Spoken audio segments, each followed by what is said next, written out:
So hello everyone, आज हम लोग कंटिन्यू करेंगे क्लास 10th इलेक्ट्रिसिटी का लेक्चर नंबर 9 और आज हम लोग डिस्कस करेंगे कॉम्बिनेशन ऑफ रेसिस्टर या फिर आप लोग इसको ग्रुपिंग ऑफ रेसिस्टर भी बोल सकते हैं। पिछले लेक्चर में हम लोगों ने देखा रेसिस्टेंस क्या होता है, वेरिएबल रेसिस्टेंस क्या होता है, factors affecting resistance and then हम लोगों ने देखा था रेसिस्टिविटी क्या होता है। उसके बाद एक दो क्वेश्चन भी किया था, आई थिंक एक क्वेश्चन किया था, हाँ एक क्वेश्चन किया था। ठीक है, तो आज हम लोग का जो टॉपिक रहने वाला है वो रहने वाला है कॉम्बिनेशन ऑफ रेसिस्टर। ठीक है, इस वीडियो लेक्चर को देखने से पहले आप लोगों को देखना चाहिए रेसिस्टेंस क्या होता है इसका लेक्चर। अगर उसको नहीं देखा है तो मैं डिस्क्रिप्शन में उसका लिंक डाल दूंगा। क्यों जरूरी है उसको देखना, क्योंकि आज के लेक्चर में हम लोग पढ़ने वाले हैं कॉम्बिनेशन ऑफ रेसिस्टर। ठीक है, तो कहीं ना कहीं से जानना ये जरूरी हो जाता है रेसिस्टर क्या होता है और रेसिस्टर का जो रेसिस्टेंस होता है वो क्या होता है, जो कि मैंने प्रीवियस वीडियो में कवर किया है। सो उसको देख लेना, फिर यहाँ पे आना। अगर थोड़ा सा आइडिया हो रेसिस्टेंस क्या होता है तो ये वीडियो देख सकते हैं, समझ में आएगा विद गारंटी 100% समझ में आएगा। आज तक आप लोगों को अगर समझ में ना आया हो कॉम्बिनेशन ऑफ रेसिस्टर क्या होता है, डिफरेंट रेसिस्टर को हम कैसे जोड़ते हैं, कैसे सीरीज कॉम्बिनेशन में जोड़ते हैं, कैसे पैरेलल कॉम्बिनेशन में जोड़ते हैं, तो आप लोग राइट पर्सन के पास हो, राइट चैनल पे हो, आज समझ में आ जाएगा। मैं फिर से बोलूंगा, मैं जो बोल रहा हूँ उस पर भरोसा नहीं करना, उस पर यकीन नहीं करना, उस पर ट्रस्ट नहीं करना। कुछ देर का वीडियो है, उसको पूरा देखिए, उसके बाद आप लोग खुद जज कर पाइएगा समझ में आया या नहीं आया। सो स्टार्ट करते हैं। टॉपिक है कॉम्बिनेशन ऑफ रेसिस्टर्स। मैंने लिखा है resistors are joined in two ways. Resistor को हम लोग दो तरीके से जोड़ सकते हैं, पहला सीरीज कॉम्बिनेशन और दूसरा पैरेलल कॉम्बिनेशन। मैंने थोड़ा सा डायग्राम बना दिया है सीरीज कॉम्बिनेशन का और पैरेलल कॉम्बिनेशन का। सीरीज कॉम्बिनेशन को जोड़ने का तरीका कुछ इस तरीके से रहने वाला है और पैरेलल कॉम्बिनेशन को जोड़ने का तरीका कुछ इस तरीके से रहने वाला है। इसको हम लोग इंड टू इंड जोड़ते हैं। हाँ देखो, ये फर्स्ट रेसिस्टर था जिसका रेसिस्टेंस R1 था, ये सेकेंड रेसिस्टर है जिसका रेसिस्टेंस R2 है और ये थर्ड जिसका रेसिस्टेंस R3 है। ठीक है, क्या है R3 है। इंड टू इंड जोड़ रहे हैं, देखो इंड टू इंड क्या कर रहे हैं, जोड़ रहे हैं। इन सभी चीजों को समझने से पहले मैं आप लोगों को एक चीज समझाता हूँ। वो काफी इजी सा टॉपिक है या फिर उसको बोल सकते हैं काफी इजी सा कॉन्सेप्ट है, लेकिन उसको स्किप करके हम आगे नहीं बढ़ सकते, क्योंकि इन सभी को रिजॉल्व करके जो हमारा रिजल्टेंट वैल्यू आता है वो वही होता है। क्या होता है उसको देखते हैं। हम लोग को समझना है इक्विवेलेंट रेसिस्टेंस। इक्विवेलेंट रेसिस्टेंस ध्यान से समझे, समझ में आएगा। यहां पर मैंने एक इलेक्ट्रिकल सर्किट बनाया है जिसका पोटेंशियल डिफरेंस भी है। ये हमारा सेल है जिसका पोटेंशियल डिफरेंस भी है। यहाँ पर एक की है, ठीक है, इस तरीके से मैंने सर्किट को कंटिन्यू किया। ये बहुत सारे रेसिस्टर का हमने ग्रुपिंग कर लिया, ये फर्स्ट, ये सेकेंड और ये रहा थर्ड। सर्किट हो गया कंप्लीट, सर्किट हो गया कंप्लीट। अब यहाँ पर एक सेल लगा हुआ है। यहाँ पर सेल जो है वो पोटेंशियल डिफरेंस के सोर्स का काम करता है, तो इसमें करंट फ्लो करेगा। ये होगा प्लस का टर्मिनल और ये होगा माइनस का टर्मिनल। करंट फ्लो करेगा ऐसे, मैंने पिछले वीडियो में आप लोग को क्लियर कर चुका है कि करंट जो है वो फ्लो करता है in the flow of positive charge. ठीक है, ये रहा R1 इस रेसिस्टर का रेसिस्टेंस, ये रहा R2 और ये रहा R3।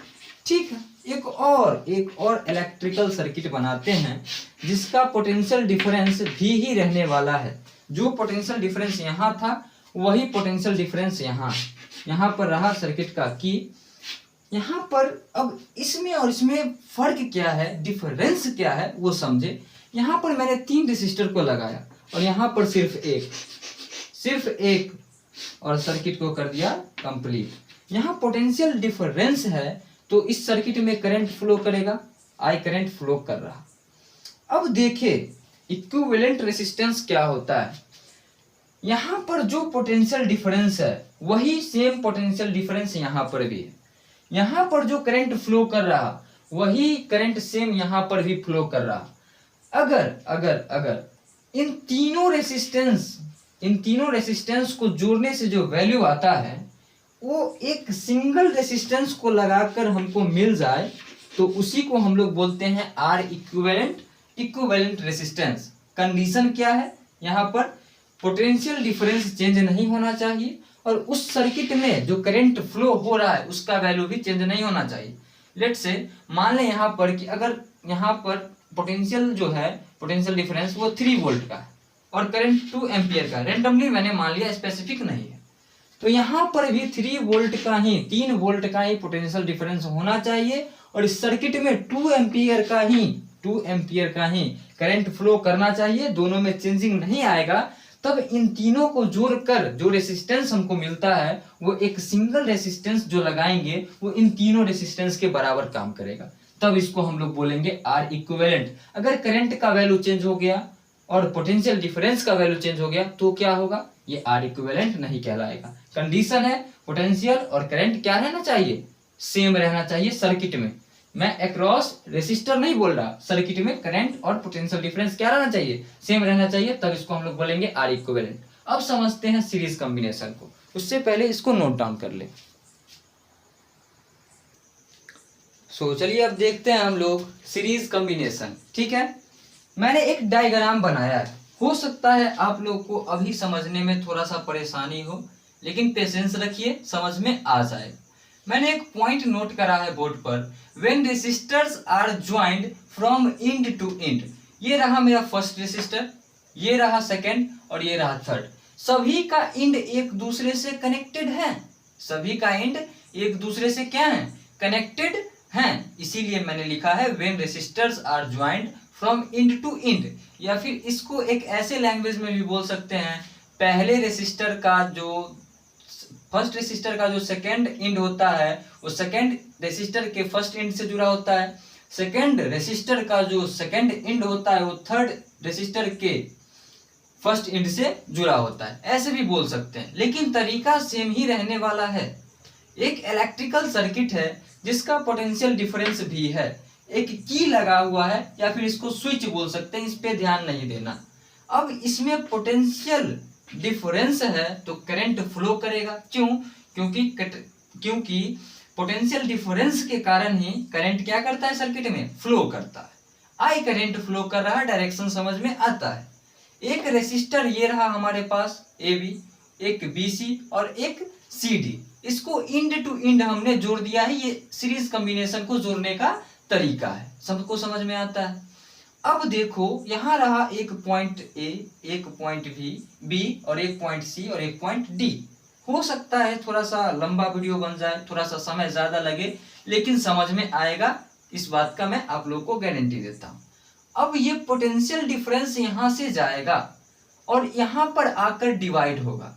क्यों डिवाइड होगा? क्योंकि मैंने आपको बताया है हर एक पॉइंट का अपना स्पेसिफिक पोटेंशियल डिफरेंस होता है। यहाँ अगर पॉइंट ए है तो इसका कुछ और पोटेंशियल डिफरेंस होगा, यहाँ अगर कोई पॉइंट बी है तो उसका पोटेंशियल डिफरेंस कुछ और होगा।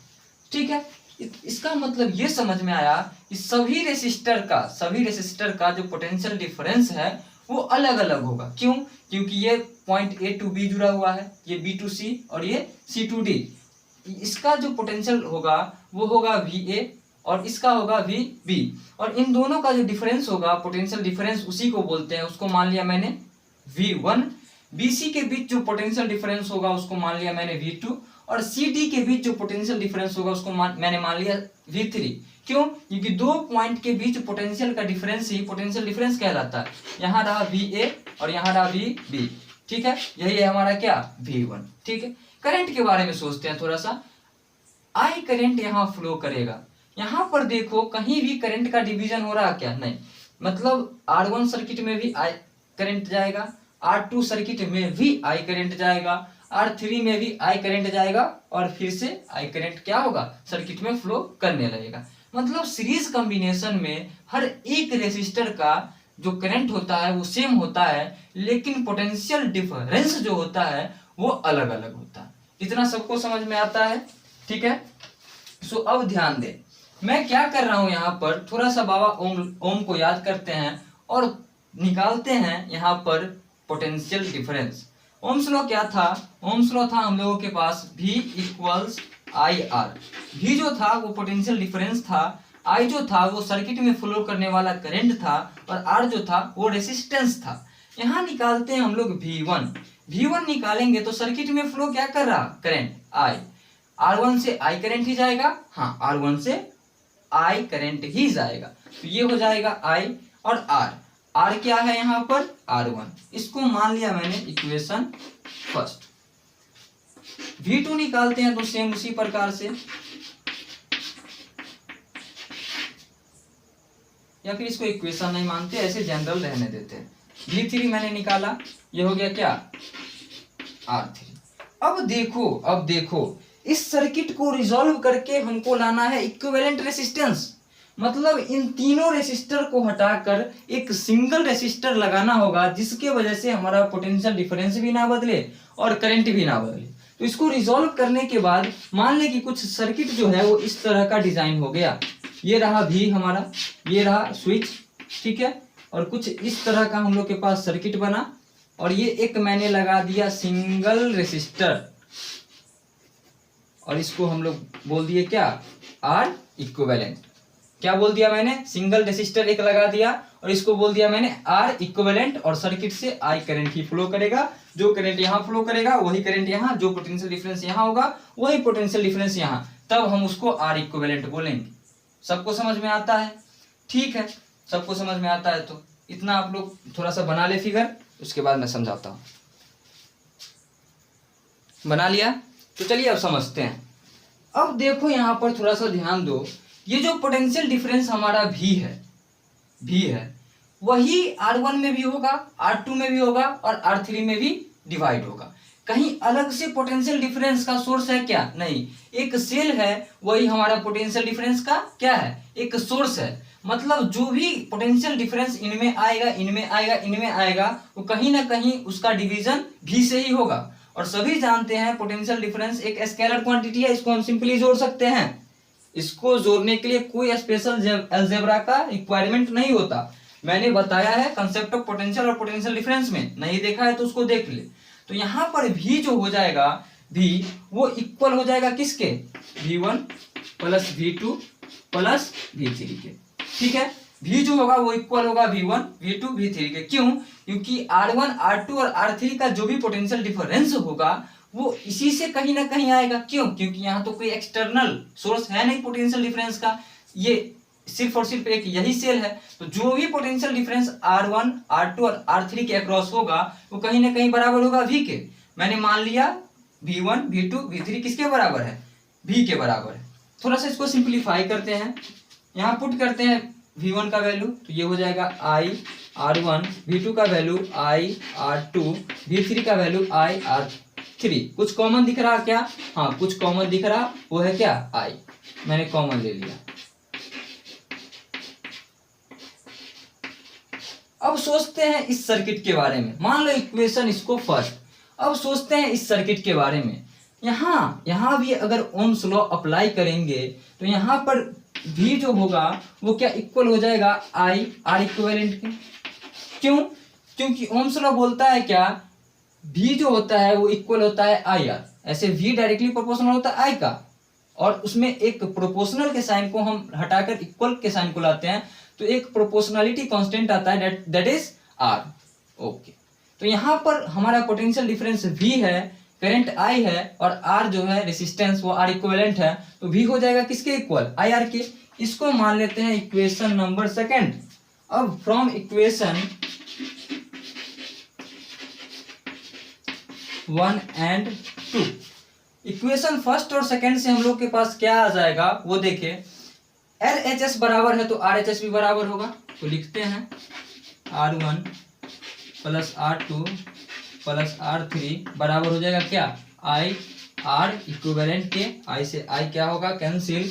और फाइनल हम लोग के पास जो फार्मूला आ जाएगा उसको थोड़ा सा अरेंज करके लिख लेते हैं। R इक्विवेलेंट जो हो जाएगा वो बराबर हो जाएगा R1 plus R2 plus R3।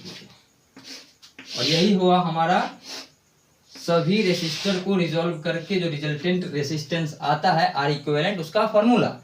अच्छा, यहाँ पर LHS बराबर है तो RHS बराबर होगा, ये कॉन्सेप्ट भी सही है, लेकिन थोड़ा सा और सोचते हैं। यहाँ पर मैंने क्या बताया, आर इक्विवेलेंट ये तभी कहलाएगा जब ये पोटेंशियल डिफरेंस ये इस पोटेंशियल डिफरेंस के बराबर होगा और ये जो करंट है वो इस करंट के बराबर होगा। तो कहीं ना कहीं से ये जो भी है वो इसके बराबर है और यहाँ का जो भी है वो इसके बराबर है, तो ये इसके बराबर होगा। तो ऐसे भी आप लोग सोच सकते हैं। थोड़ा सा यहाँ पर इसको नोट डाउन कर ले अच्छे तरीके से, तो मैं थोड़ा इसका जो पॉइंट रिलेटेड है इससे उसको समझाता हूँ, ताकि आपका कॉन्सेप्ट जो है वो अच्छे से क्लियर हो सके। आई होप आप लोग लिख लिए होंगे। सो अब देखिए, यहाँ पर तो मैंने 3 रेसिस्टर को लिया था जिसका रेसिस्टेंस R1, R2 और R3 था, तो फॉर्मूला ऐसा निकला। 4 रेसिस्टेंस हुआ तो 5 रेसिस्टेंस हुआ, तो सभी को इंडिविजुअली जोड़ते चले जाएंगे। हमारा जो रिजल्टेंट रेसिस्टेंस है या फिर उसको इक्विवेलेंट रेसिस्टेंस बोलते हैं, वो क्या होगा, वो हम लोग को मिल जाएगा। तो देखते हैं 4N रेसिस्टर, N रेसिस्टर के लिए हम लोग के पास फॉर्मूला क्या हो जाएगा, R इक्विवेलेंट जो हो जाएगा वो होगा R1 plus R2 plus R3 plus dot dot dot plus का Rn तक जाएगा। 5 रहेगा तो R1 plus R2 plus R3 plus R4 plus R5, बस यही फॉर्मूला। 6 होगा तो उस तरीके से अरेंज कर देंगे, 7 होगा तो उस तरीके से अरेंज कर देंगे। हम एक जनरल सा केस लिए हैं जिसमें N रेसिस्टर लगा हुआ है, तो उसका ये फॉर्मूला हो गया। यहाँ पर एक चीज काफी कंफ्यूजिंग है, उसको ध्यान दे, और आज क्वेश्चन करवाऊंगा उसमें भी ये चीज क्लियर होगा। 4N same resistor, 4N same resistor, उसके लिए जो फॉर्मूला होगा हम लोग के पास R इक्विवेलेंट का, वो हो जाएगा NR। N रेसिस्टर लगा हुआ है और सभी का रेसिस्टेंस जो है वो इक्वल है, सभी का रेसिस्टेंस जो है वो सेम ही है, तब हम लोग यूज करेंगे R इक्विवेलेंट इक्वल्स NR। अगर अलग अलग रेसिस्टर का अलग अलग रेसिस्टेंस दिया हुआ है तब हम लोग इस फॉर्मूले का यूज करेंगे, और सर्किट में सभी रेसिस्टर का रेसिस्टेंस अगर सेम है तो हम लोग यूज करेंगे R इक्विवेलेंट इक्वल्स NR का। सबको समझ में आ गया? इस पे आज क्वेश्चन करेंगे तो काफी क्लियर हो जाएगा, और क्वेश्चन सेशन में तो काफी बढ़िया सा क्वेश्चन इस पे देखने वाले हैं, ठीक है ना। सो इसको नोट डाउन करें, फिर देखते हैं कुछ इंपोर्टेंट पॉइंट जो है जो रिलेटेड है सीरीज कॉम्बिनेशन से, उसको जहां से क्वेश्चन बनते हैं या फिर कॉन्सेप्ट क्लियर होते हैं उनको देखते हैं। सो इसको नोट करें। सो देखें यहाँ पर ये जो मैंने पॉइंट लिखा है, कुछ 4 पॉइंट हैं, वो बहुत इंपॉर्टेंट है, ध्यान से सुनना, बहुत इंपॉर्टेंट है, और सभी चीज समझ में आएगा। सो एक बार अच्छे से उन पॉइंट को देख ले, फिर मैं समझाता हूं। देख लिया? अब समझा रहा हूं। मैंने पहला पॉइंट लिखा है करंट सेम। देखो, the current in each resistors is same, the current in each resistor is same, मतलब क्या हुआ, हर एक रेसिस्टर का जो करंट है वो सेम रहने वाला है। अगर इस सर्किट से आई करंट फ्लो कर रहा तो ये सभी रेसिस्टर के लिए आई होगा। अगर एक स्पेसिफिक वैल्यू का बात करें, मान ले 2 एम्पियर का करंट फ्लो कर रहा तो R1 के लिए भी करंट 2 एम्पियर ही होगा, R2 के लिए भी करंट 2 एम्पियर ही होगा, R3 के लिए भी 2 एम्पियर ही होगा। इसमें करंट का डिवीजन नहीं होता, मैंने पहले भी इसका चर्चा कर चुका है। सेकंड जो पॉइंट है ये तो समझ चुके। सेकंड जो पॉइंट है वो है PD डिफरेंट, मतलब पोटेंशियल डिफरेंस जो होता है across all resistor is different. Potential difference across all resistors is different. कैसे, वो देखें। यहां पर V पोटेंशियल था, यहां आया तो हर एक रेसिस्टर का अपना अपना पॉइंट है, तो मैंने बताया है हर एक पॉइंट का अपना अपना पोटेंशियल होता है, और उन्हीं पॉइंट के बीच पोटेंशियल का जो डिफरेंस होता है उन्हीं को हम लोग बोलते हैं क्या, पोटेंशियल डिफरेंस बोलते हैं। इतना सबको समझ में आता है? हाँ, सबको समझ में आता है, ठीक है। अब देखो AB के बीच पोटेंशियल डिफरेंस V1 है, BC के बीच पोटेंशियल डिफरेंस V2 है, और CD के बीच पोटेंशियल डिफरेंस V3 है। हालांकि वो बात अलग है कि सभी का समेशन जो है वो V के इक्वल है, लेकिन सभी पॉइंट के बीच पोटेंशियल डिफरेंस क्या है, डिफरेंट डिफरेंट है, तो इसीलिए मैंने लिखा है सीरीज कॉम्बिनेशन में हर एक रेसिस्टर का जो पोटेंशियल डिफरेंस होता है वो क्या होता है, डिफरेंट डिफरेंट होता है। सबको समझ में आ गया होगा। अगर अब समझ में नहीं आया तो मेरे पास उतना एनर्जी नहीं है जो यूज करके मैं आपको समझाऊं। थर्ड पॉइंट को समझते हैं। आर इक्विवेलेंट जो होता है वो ग्रेटर होता है R1 से, R2 से, R3 से। अगर 4 रेसिस्टर लगे हुए हैं तो वो R4 से भी ग्रेटर होगा, 5 रेसिस्टर लगे हुए हैं तो R5 से भी ग्रेटर होगा। मैंने एक जनरल केस लिया है, क्यों? क्योंकि यहाँ मैंने 3 रेसिस्टर को क्या किया है, लगाया है। देखो जब मैं क्वेश्चन करूंगा तब ये समझ में आ जाएगा, थोड़ा सा यहाँ पर समझे।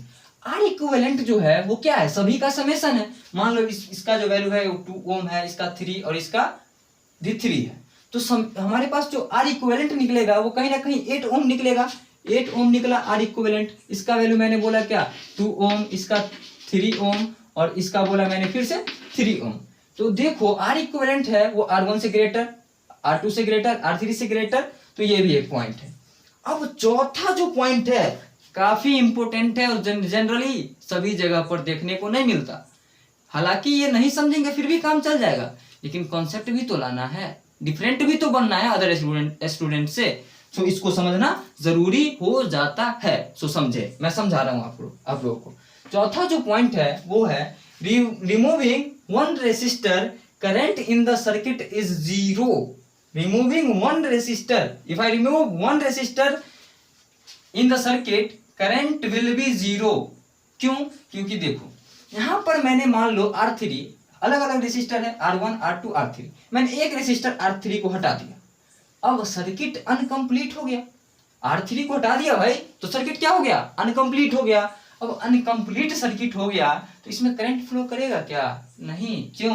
क्योंकि इलेक्ट्रिकल सर्किट जो होता है वो हमेशा एक क्लोज लूप होता है, वो ओपन नहीं होता। ध्यान रखे, वो हमेशा एक क्लोज लूप होगा तभी उसमें करंट फ्लो करेगा। अगर एक भी यहां से मान लो ब्रेक डाउन हो गया, कुछ भी यहां से कट गया, तो जो है सर्किट उसमें करंट हो जाएगा जीरो। ठीक है, वायर है, वायर, ठीक है, वायर मैंने बीच से कट कर दिया, वायर में करंट क्या होगा, जीरो। वही तो है, वही तो है। अगर एक रेसिस्टर को भी हटा दिए तो सर्किट अनकंप्लीट हो गया, जिसकी वजह से करंट जो है वो हो गया क्या, जीरो। अब देखते हैं एक दो क्वेश्चन, उसके बाद सभी चीज अच्छे से समझ में आएगा। आई होप इतना समझ में आ गया होगा। अगर आ गया होगा तो वीडियो को लाइक कर देना, और अगर लग रहा होगा कि कुछ समझ में आ रहा है तो चैनल को भी सब्सक्राइब कर देना। अब देखो क्यों मैं बोल रहा हूँ सब्सक्राइब कर देना, वो समझो। क्योंकि हम लोग का जो फाउंडेशन का ये बैच है, पहले मैं 10th खत्म करूंगा, 9th भी कुछ दिन में स्टार्ट करने वाला हूँ CBSE का। 10th फिनिश करने के बाद मैं 11th स्टार्ट करूंगा, उसके बाद 12th स्टार्ट करूंगा। तो हम लोग का जो रिलेशन है वो लॉन्ग टाइम तक चलने वाला है। सो कहीं ना कहीं आप लोग अगर चैनल से जुड़े रहेंगे तो हो सकता है आप लोग को काफी यूनिक चीज यहाँ पर देखने को मिल जाए। बाकी अगर वीडियो को यहाँ तक देख लिया तो समझ में आ ही गया होगा कि कुछ तो यूनिक मिल रहा है, ठीक है ना। सो लाइव है वीडियो, ओके। अब देखते हैं क्वेश्चन जिससे इसका सारा कॉन्सेप्ट क्लियर हो जाएगा, ठीक है ना। सो देखते हैं क्वेश्चन, सो समझते हैं क्वेश्चन को। मुझे पता है ये क्वेश्चन इतना इजी है कि आप लोग सभी को करने आता होगा, लेकिन क्या करूं, कुछ कमजोर बच्चे भी होते हैं, उनको भी लेके चलना पड़ता है। सो मैं यहाँ पर इसका और इसका कॉन्सेप्ट क्लियर करने के लिए ये क्वेश्चन क्या किया है, ओरिएंटेड किया है, डिजाइन किया है। सो देखिए, बोल रहा यहाँ पर 3 रेसिस्टर है। पहले रेसिस्टर का रेसिस्टेंस 2 ओम है, दूसरे का 5 ओम और तीसरे का भी 5 ओम। तो आर इक्विवेलेंट पूछ रहा। आर इक्विवेलेंट का फॉर्मूला क्या होता है, जितने रेसिस्टर होंगे सभी के रेसिस्टेंस को सिंपली जोड़ देंगे, आर इक्विवेलेंट मिल जाएगा। ओके, काफी इजी है, बट थोड़ा सा यहाँ पर कॉन्सेप्ट को क्लियर करेगा ये question. 2 ohm plus 5 ohm plus 5 ohm that is 12 ohm. ये रहा हम लोग का फाइनल आंसर। अब देखो यहाँ जो लगा हुआ है रेसिस्टर 3, उन सभी का रेसिस्टेंस सेम है, उन सभी का रेसिस्टेंस क्या है, सेम है। तो क्या यहाँ भी करेंगे R1 plus R2 plus R3। यहाँ तो एक जनरल केस लिया है मैंने, 3 रेसिस्टर लगा हुआ है, 15 रेसिस्टर लगा दे, 20 रेसिस्टर लगा दे, 100 रेसिस्टर लगा दे, 200 लगा दे, 1000 लगा दे, लाख लगा दे, तब करोगे क्या, 2 plus 2 plus 2 plus 2 plus 2 plus 2 plus 2 plus 2 plus 2। अरे ग्रीन बोर्ड भर जाएगा, लेकिन हम लोग का जो लिखने का डिजाइनिंग है, लिखने का जो तरीका है, लिखने का जो स्टाइल है, वो नहीं बढ़ेगा। सो इसीलिए मैंने इस फॉर्मूले को बताया है, जो कि बुक में लिखा होता है लेकिन समझने में थोड़ा सा परेशानी होता है। तो यहाँ पर कुछ नहीं करना, दिखाई क्या दे रहा है, दिखाई दे रहा है यहाँ पर सभी रेसिस्टर का जो रेसिस्टेंस है वो सेम है। तो आर इक्विवेलेंट क्या हो जाएगा, एन आर। कितने रेसिस्टर लगे हुए हैं, 3, 1 2 3। एन क्या है, नंबर ऑफ रेसिस्टर। एन क्या होता है, नंबर ऑफ रेसिस्टर। यहाँ पर मैं लिख देता हूं, एन क्या होता है, नंबर ऑफ रेसिस्टर।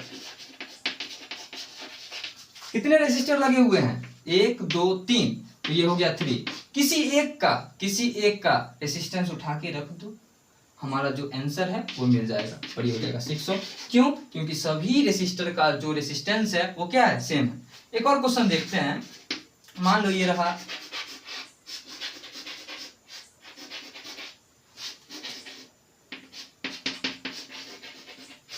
ये रहा हम लोग के पास आर आर आर, और ये भी रहा मान लो ये R1 है, R2 है, R3 है, R4 है, और ये R15 है।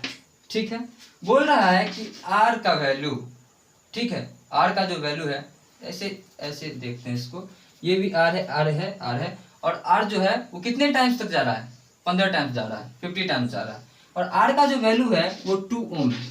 R का जो वैल्यू है वो 2 ओम है। तो हम लोग के पास इक्विवेलेंट रेसिस्टेंस क्या होगा, क्या यहाँ करेंगे R1 plus R2 plus R3 plus R4 plus R5, ऐसे करते करते R15? नहीं, टाइम बहुत बर्बाद होगा, टाइम को बचाना भी है। तो देखने से ये चीज समझ में आ रहा है कि सभी रेसिस्टर का जो रेसिस्टेंस है वो सेम है। फॉर्मूला एन आर, एन क्या, नंबर ऑफ रेसिस्टर। कितने रेसिस्टर लगे हुए हैं, 15 रेसिस्टर लगे हुए हैं। एन का वैल्यू क्या हो गया, 15। सभी रेसिस्टर का रेसिस्टेंस कितना है, 2 ओम है। तो किसी एक रेसिस्टर का रेसिस्टेंस उठा के रख देंगे, हमारा आंसर निकल के आ जाएगा और होगा 30 ओम। बाकी आप 2 + 2 + 2 को 15 बार जोड़ के भी आंसर ला सकते हो। वो कितना आएगा, 30 ओम ही आएगा। सभी को समझ में आ गया। तो देखो, ये था कहानी सीरीज कॉम्बिनेशन का। ठीक है, मैं जानता हूं ये क्वेश्चन काफी इजी है, लेकिन फिर से बोलूंगा क्वेश्चन सेशन में बहुत हार्ड क्वेश्चन देखने को मिलेंगे। ठीक है, और इनका जो भी क्वेश्चन आता है वो सीरीज और पैरेलल को कंबाइंड करके अच्छे क्वेश्चन तैयार होते हैं।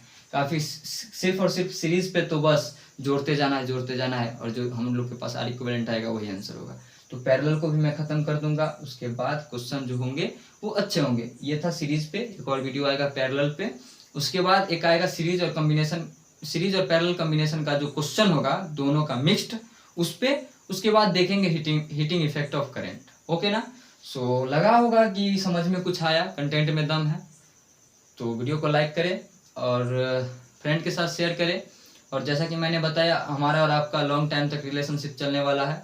सो चैनल को हो सकता है तो सब्सक्राइब कर ले, अगर आपको लगता होगा कि यहाँ रुकने से हमको बेनिफिट मिलेगा तो। Otherwise you skip. Okay, so thank you for watching.